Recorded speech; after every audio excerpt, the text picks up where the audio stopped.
Hey everybody, welcome to BODS Mayhem Hour. I'm your host, John the Bod, aka the Bod Father, and as always, I'm bringing you guys awesome interviews, and today it is an honor and privilege to have one of the producers I should say, from the Wimmer Presents fellas, Mr. Clay Busch. He is part of this Louder Than Life music festival that I've been talking about here for the last several months, and since last year.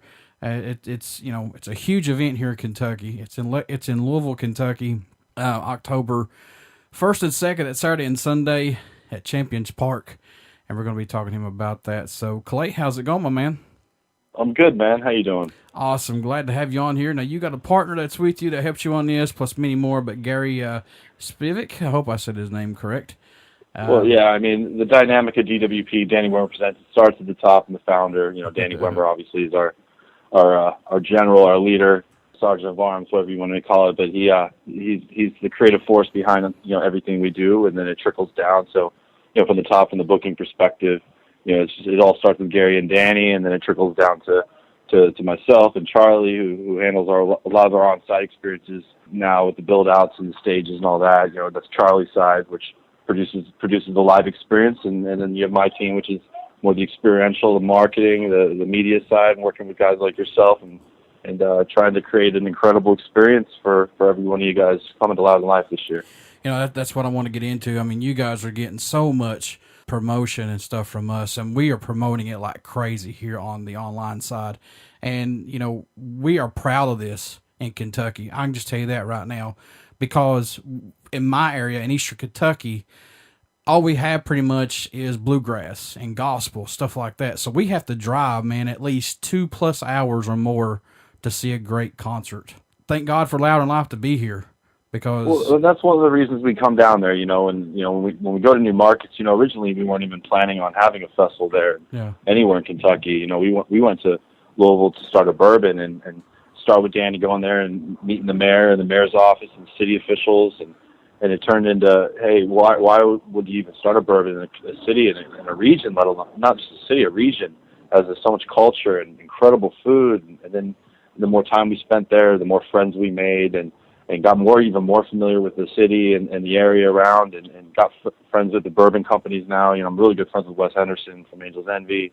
I have a really great relationship with Jack Dales and the Brown Foreman people. So it turned into that, why not? It made too much sense, and then what goes better with rock and roll than bourbon and whiskey? And it was a no-brainer to put this one-of-a-kind festival. But the data also showed too. There is no, it was an underserved market. There was incredible radio partner and media partners there, like yourself and the region, and it made just added to, hey, now the data is making sense. Let's go in there. There's only one place you can have Loud in the Life. There's only one place you can have Bourbon World, and that's at the Loud in Life Festival, October 1 and 2. But what was it that impressed you guys the most to say, hey, look, let's go to Louisville, other than the other cities that you were dealing with that may have gotten this festival? Well, every time we go to a market, every festival's supposed to have its own, no pun intended, its own taste, right? Right. And right. Louisville was kind of the eye-opening experience, I think, for all of us at DWP. When we went in there, and it was almost like you had everything. You had a top 10 food market by national media. You had the bourbon culture, which is now just blowing up globally. Whiskey and bourbon, and then you add what we do, which is our bread and butter, which is rock and roll, all things rock. Yeah. And as you looked at the markets around it, we knew that there was a show that we could create. Like we said, we were going there to start a bourbon and fell in love with the city and everything that the region brought. But we were familiar with the market. We made a lot of friends, and then we just looked at it and said, Louder Than Life, Gourmet Man Food started there. Now it's the world's biggest bourbon festival built within a music festival. It was a slam dunk, and we created it. It's a special show. You can't get it anywhere else, and I think that's why guys like yourself really, really love it and own it, because it is special to the region. It's special to what you guys bring to the table. It's that unique, awesome, incredible food. It is that bourbon, and then bring a little rock and roll to it. I think that's why Loud in Life lives there. And I want to get to this a little bit too, because I thought this is awesome what you guys do with the experience here for those who are not paying attention to the website, which they do have other things there than just the event, folks. I thought this was cool. They have a Keep Golf Medal, I guess, little putt-putt tournament, which is awesome. They have the music experience, And plus, I thought this was pretty cool. Take Me Home. It's about the orphaned animals, founded as an animal rights advocacy foundation, saving orphan animals and striving to end animal overpopulation. I think that's awesome what you guys do with this. Well, thanks, man. And like I said, it's more than just the show. I mean, what we do great is, connect all the dots and bring all these incredible bands on an all-killer, no-filler experience on the music side. But it's really what else we can do. I mean, you got 30,000 people there. Mm-hmm. It's more than you go back to rock and roll, and it's not a genre of music. It's not just metal. It can be maybe it sounds metal or it sounds punk rock, and that's what you're hearing sonically.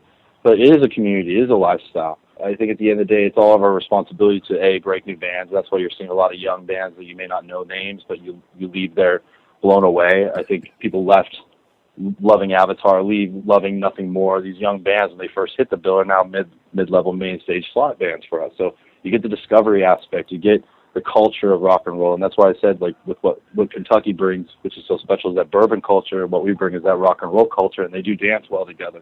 So you have all these great brands kind of interacting together, and it just takes it to another level. And if you're a fan of Buffalo Trace, last couple of years they've had a Mechanical Bull out there. Oh yeah, I remember that. If you like Jim Beam, they've had a couple of unique experiences the last couple of years. Jack Daniels is bringing a brand new experience for the whiskey side, because we do have Bourbon World on one side, the festival side, and then clear on the other side we have the Jack Daniels experience. So you get the best of both worlds, and then you add the music experience, like you touched on, and it's a responsibility for kids to pick up guitars, but also for kids to know why they're picking up the guitar, why it sounds the way it sounds, learn it, hear it from the guys who made the guitar and worked with the artists creating that guitar. And then also bringing in some students and some kids in to get that backstage rock star experience, knowing, hey, you don't have to be in a band. There's lots of other things you could do in the music business. And that's all kind of all our responsibility, you included, where with public education going away, with the arts programs, not just music, but all art, it's kind of our responsibility to do what we can to get these kids educated and give them experience so they keep playing music or art or painting or drawing or writing stories, whatever it may be. Those are your future video game developers. That's the future artists playing our main stages, and our future actors and writers making all the movies we love. So I think you add all that together. It's educational at our shows. It's very important, which I just went on. But you get the whole lifestyle and rock and roll culture at the DWP event. I want to give a shout out to the crews that's behind the scenes who set up these stages. How long, Clay, does it take these folks to get these stages set up to have this festival for you guys? It takes, they spend a lot of time and a lot of hours on site. It even starts before then. 5-6 months ahead of time, Charlie and the crew and Danny are there traveling around, doing site visits, making sure, the ideas that my department comes up with, they can actually fit on the site for you guys to enjoy. So it's a team effort, and it starts with them, and then as the site build goes, we have crews there a week and a half, 2 weeks early sometimes, doing carpentry, building the facades, doing all the things before those stages roll in, which take a couple days to put up. And then you have the sound and lights and the barricade and the fencing and everything else. It's the trailers that go into the backstage the artists are living in pretty much for the day, where we live in for the week. It's a lot of people behind the scenes that honestly we can't do without. And I'm glad you brought that up, because they don't get noticed enough. Yeah, I know, and they work their asses off. And I've seen it behind the scenes. People run around in golf carts and not just for joyriding. They're doing stuff. They're at the festival. They're all over the place, and you got security that's all over the place, which I think that's awesome. They need to be. Yeah, and you got the runners driving artists from signings, so the FYE signings that you're going to have this year, which is a new thing. The Monster Energy signings, to the music experience artist appearances and signings, to make sure they hit their hotel and shower before they have another engagement they have to get to. It's a 24/7 gig, from the security, like you said, all the way up to the guys who curated the talent and brought the bands in. Now this year it's a little different. Instead of 4 stages, there's 3. How come going down to 3, which I think is good? I think it's all about the experience. I think when we look at Louder, it's constantly going to evolve, and I think from a talent perspective, you're going to have zero overlap. You're going to have a lot of great bands still hitting the stage, maybe not as much, but I think this gives you a better palette and experience to check out more of the food, hang out longer in Bourbon World, go play some putt-putt to keep golf metal, go to an art signing. it's a weekend, and I think you guys are it doesn't have to be not, believe me, we love the nonstop fun and the party. You could believe it, but for you guys, it's more about the experience. And if you want to go chill out and not be obligated to go watch a set and be tired at the end of the night, because we have another band that you want to watch at the same time, that's never our intention. It's just the way the shows build sometimes. And I think that we want to try a third year and see how the experience works for you guys. I'm sorry, third stage for the third year. We want you guys to try something for the first time. We'll survey, we'll monitor social media, and then we'll take what it takes out, or what we learned from that experience, we'll take out from all the social media and the surveying we do, and we'll adjust it for year 4. How has it been, Clay, working with the officials of Louisville, Kentucky to maintain keeping Louder Than Life in Kentucky here in Louisville?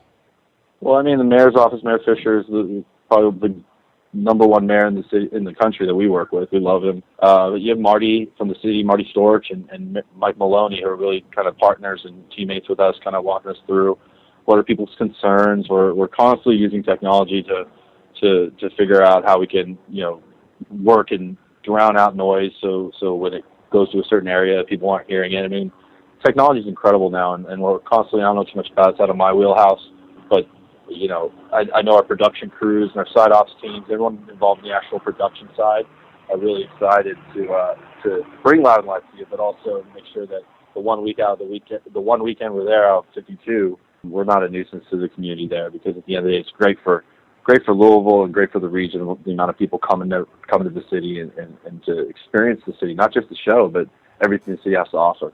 What experience do you hope the fans take away when they leave Louder Than Life that Sunday night, man?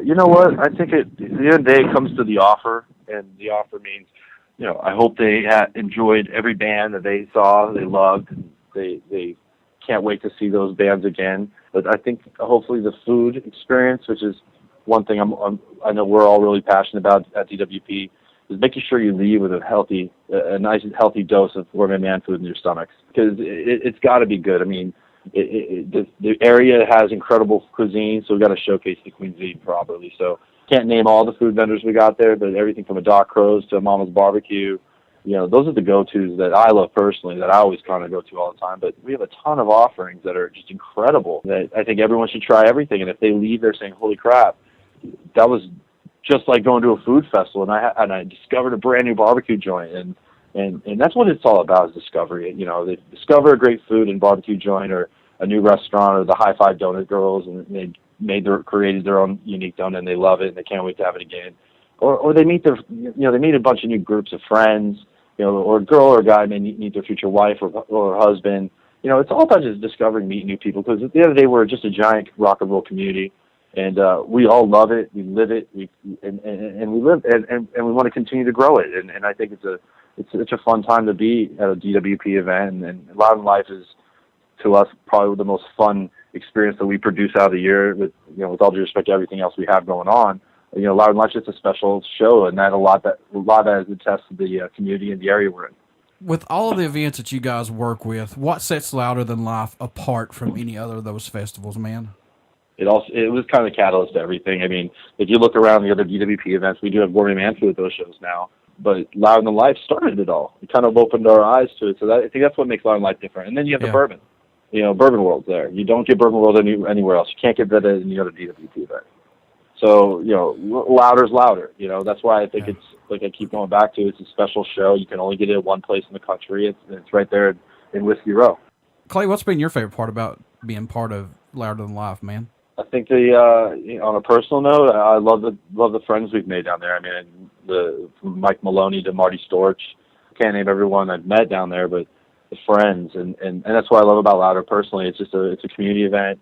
Lobby industry from our side of the United States in Los Angeles here fly out and get to experience Louisville and Kentucky for the first time too. So I think that's what I would get out of it more than anything. Is just that I've made a lot of great friends, and I can showcase an incredible city to my friends out here when they come out and travel with us too. So what's been your favorite band at Louder Than Life that you've got to catch in the past 3 years, if you can pick one? Oh man.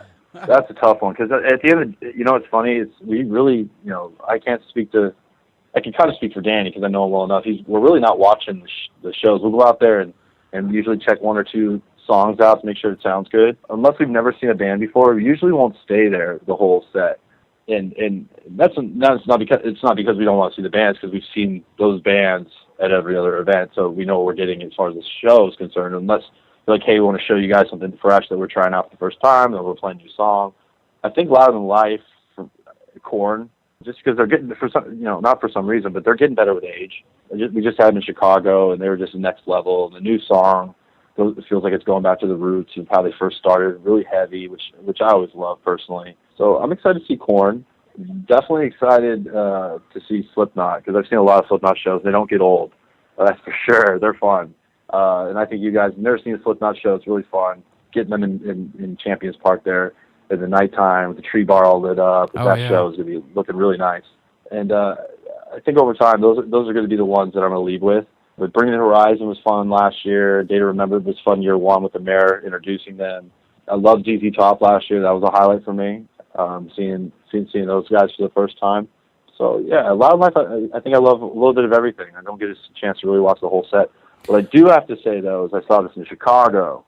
Was that band Gojira, and holy crap, yeah, that band's badass, yes, dude. Sir. And they really just smashed it, and they have just a vibe and energy and a tone when they play. Yes, sir. They were badass. And then if there's one band this year that I'm excited for you guys to see, is a band called Let Live. They tore it up in Chicago as well, and I think you guys are in for a treat if you've never seen them, which I'm sure a lot of you haven't. I'm really anxious to see Ghost. I mean, I love all the bands on there. I mean, Zakk Wylde's my favorite of all, but I mean, I'm anxious to see Ghost because I love their stage presence. Yeah, they put on a show, and they're really fun too. We've had them at a couple events, and if you've never seen them, definitely a can't miss performance at Loud Than Life this year. What other things, Clay, could be added to Louder Than Life in the future, possibly? Oh, man, I don't even know. I think that's up to you guys. You guys got to inspire us and tell us what you guys want and what you miss. We read everything. Obviously, we had the big bully last year, and that flaming art piece that we bring in, which is really cool. We had the WWE NXT last year we toyed with, not coming back this year. That was a little fun thing that worked out perfectly. Stars aligned on that one. But, I don't know. I mean, if you look at other DWP events, we've had interactive graffiti. You may see some unique, more art pieces coming in. I mean, if you look at what's going on in our experiences, you're going to have FYE coming. That's a new one this year. That's a ton of artist signings, full band, really fun. You're going to have the big bully back. You're going to have a lot of these cool experiences kind of expanding. You got to keep golf metal back.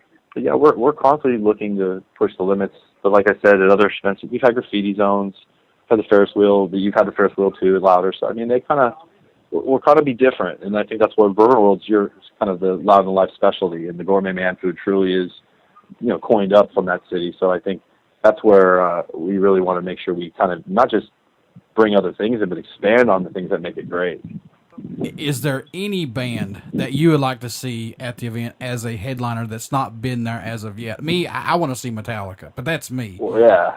I mean, that's everybody. I mean, everyone's like, Metallica, Foo Fighters. Man, I don't know. I'll tell you, that's such a big question. Yeah. For me, it's a lot of the bands that I personally love. We haven't worked with, and that's just because they're just a different type of band for us. I love Pearl Jam. It's one of my favorite bands ever. I love Led Zeppelin. To answer your question, that's the perfect Loud Than Life band for me. Oh yeah. Bring Led Zeppelin back, reunite them. That would be my answer, I guess. But there's a lot of great bands. I mean, Revenge, Slipknot this year for the first time. Not just for Loud Than Life, but the first time ever those two bands headlining a festival together. So that's special to the show. But, it all depends on who wants to play, too. And a lot of these artists that are big names, aren't really super active. As another fan favorite and personal favorite of mine, I would love to see Nine Inch Nails play Loud Than Life.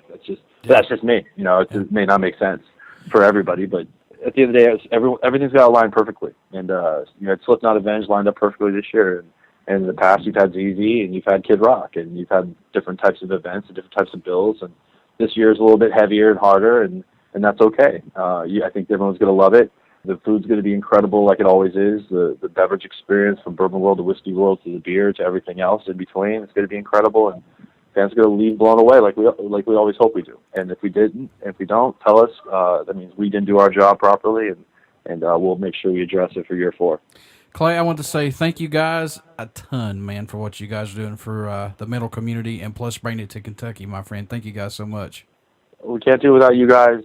Thank you guys first and foremost. And if I see you at the show, come say hi, and can't wait for Louder Than Life. Everybody, that's Saturday, October 1st and 2nd at Champions Park in Louisville, Kentucky, plus BODS Mayhem Hour is giving away 2 free weekend passes to Louder Than Life on September the 7th. So be sure to listen, get your codes, call in on the 7th, and be able to get your 2 free weekend passes to Louder Than Life. Clay, before I let you go, you care to do a promo for the show? Sure.